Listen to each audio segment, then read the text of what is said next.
Jako je važno kvalitetno nahraniti biljke kako bismo im osigurali snažan rast, bogat okus i otpornost na bolesti. Danas ćemo vam pokazati kako napraviti odlično gnojivo koje sadrži sve minerale potrebne za salatu poput fosfora, dušika i kalija. No to nije sve. Ovo gnojivo također tjera štetnike poput lisnih ušiju i puževa iz vašeg vrta.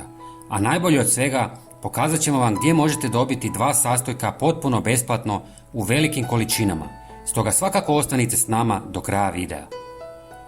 Prvi sastojak je 1 žlica kukuruzne svile, koju ćete usitniti u mlincu kako biste dobili fini prah. Usitnjavanjem se pojačava djelovanje, poboljšava iskoristivost i brže se otapa u vodi. Kukuruzna svila se pokazala kao fantastično gnojivo za salatu jer je bogata dušikom, ključnim hranjivim sastojkom koji potiče rast zelenih listnatih dijelova.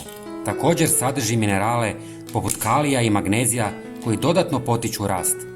Osim toga, poboljšava kvalitetu tla i nije skupa. Dobiveni prah istresite u vruću vodu.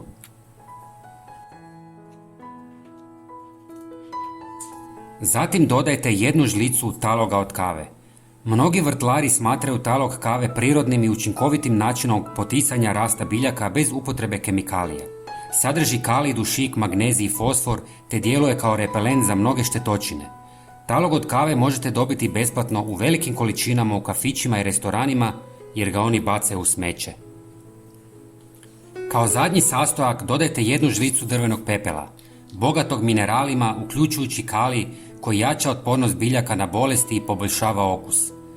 Drveni pepeo također regulira pH vrijednost tla što doprinosi optimalnim uvjetima za rast salate. Osim toga, djeluje kao repelent za puževe koji mogu uništiti vašu salatu. Kao i talog od kave, drveni pepeo možete dobiti besplatno u restoranima koji koriste krušnu peć. Dobro promiješajte smjesu i ostavite je 24 sata u vodi kako bi se oslobodili hranjivi sastojci. Nakon toga razrijedite smjesu s dodatnih 2 do 3 litre vode. Ako želite, jedan dio možete procijediti i koristiti kao folijarno gnojivo. Preporučuje se primjena ovog gnojiva 1 do 2 puta mjesečno za zalijevanje salate, luka i ostalog povrća uz umjerenu upotrebu. Dragi prijatelji, pogledajte i naš sljedeći koristan video na vašem ekranu. Hvala vam puno. Pozdrav!